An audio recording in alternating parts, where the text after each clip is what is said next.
So we need to find the total number of terms in this given series such that the sum adds up to 728. So this is clearly a geometric series. Here the first term is 2. The common ratio are that's 6 divided by 2, which is equals to 3. So if we divide this third term by the second term, 18 divided by 6, that is also going to be the same common ratio of 3. So it's given the sum to the n terms that has a value of 728.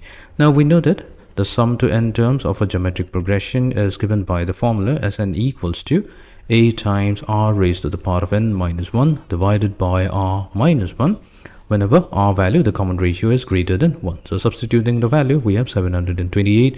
That's equals to the first term, which is 2. So 2 multiplied to 3 raised to the power of n minus 1 divided by 3 minus 1. So 3 minus 1, that's 2. So that means the 2 from the numerator and the denominator cancels out. So we have 728 equals to 3 raised to the power of n minus 1.